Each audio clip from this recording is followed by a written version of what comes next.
Hey, it's Grady at Twin Creek Audio, and this is part 3 of the Project Flying V series that I've done about this old, what I think used to be a Magnum Flying V copy. So I've put a lot of work into this guitar recently. When I got it, it came to me, the original headstock had been broken off and the original neck was lost. So what I got was the body, some of the original electronics, original bridge, knobs, and a new neck that came from guitarfetish.com. And what I've done is bought new tuners.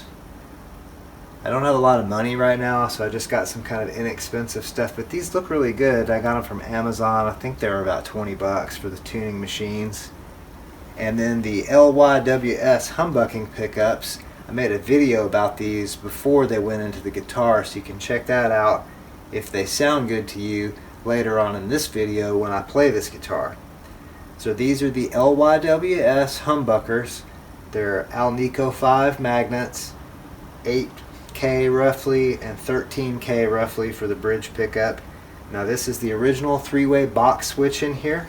The original box switch here that you can see, and then these two pots, I don't know what those are. They came out of another guitar and I had them in my parts bin. This one was the same way. I'm pretty sure this one came from Guitar Fetish as part of a wiring harness that I used on another guitar. Make sure that's high enough for you can see that.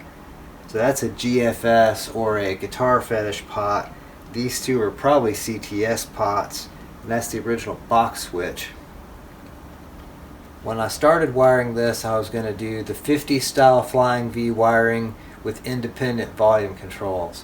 But I ended up doing the standard 1950 style Flying V wiring setup on this guitar because the master volume setup, I don't know, it gave me trouble. I don't do a lot of full wiring jobs on guitar. I will now because I'm starting to really enjoy this, but mostly what I've done in the past is just installing wiring harnesses and, changing out a thing here or there.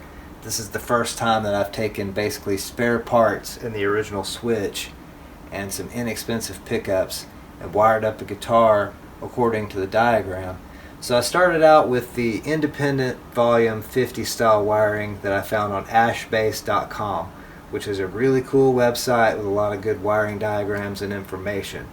But I ended up with the standard 1950s Flying V style wiring because, I don't know, I had trouble and got confused, and that's what I ended up with.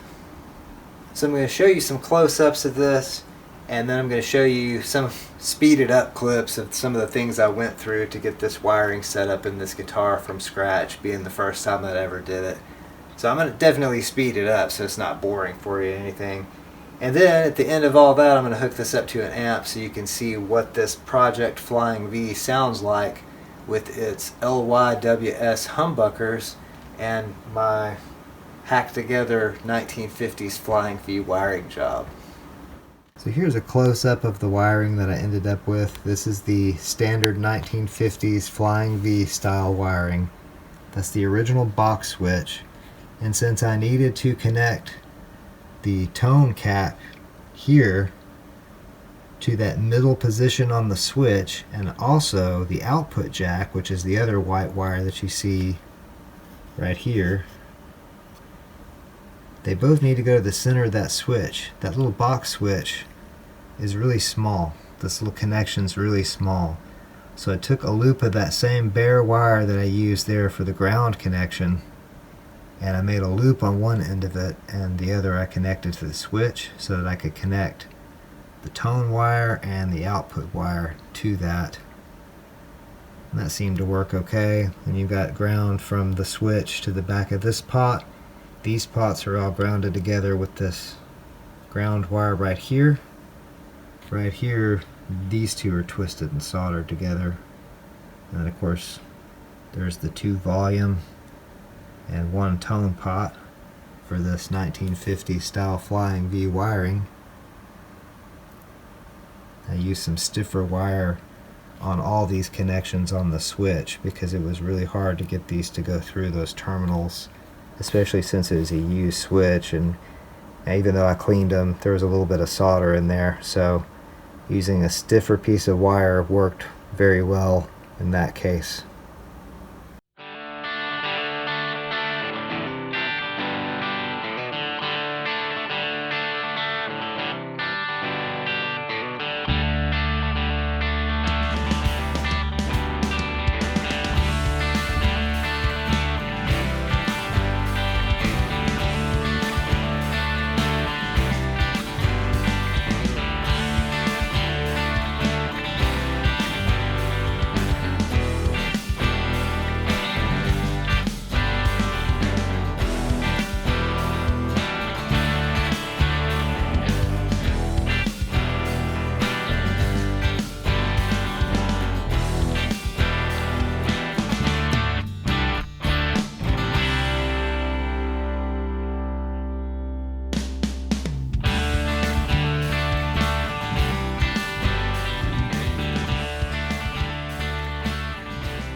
So I've got the Project V all hooked up to the Hot Tone Britwind Nano Legacy floor amp.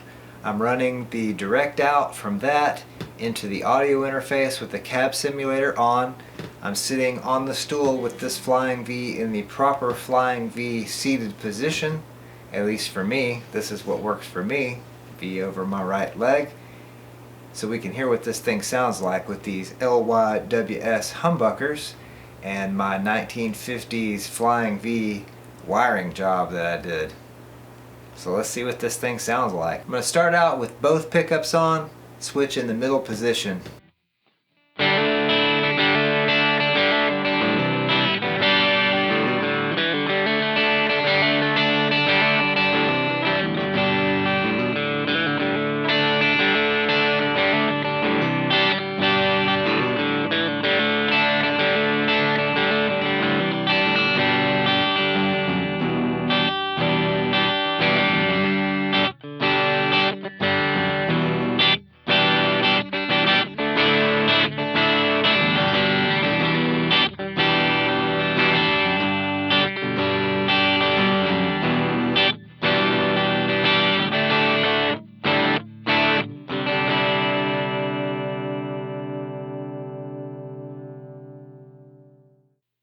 Now I'm going to switch over to the neck pickup.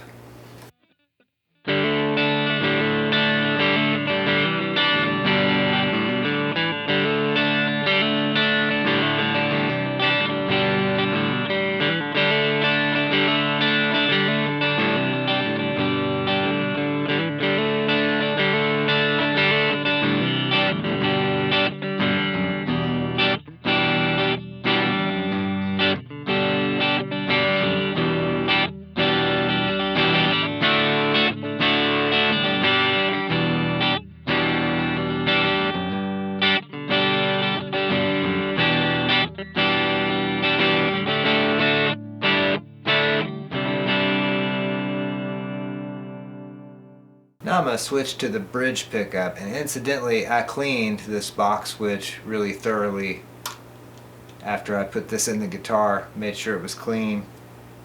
Seems to work okay.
These pickups sound pretty good to me, and the guitar plays well. I put a lot of work into this. I've worked on a lot of guitars before, but this is one of the first ones that I've completely rehabbed. Well, not the first one, but one of the first few that I've done a complete rehabilitation with a lot of new parts and wiring. And it's the first time I've wired anything together completely from parts myself. So I think it came out pretty well. And I'm pretty pleased with the Project Flying V.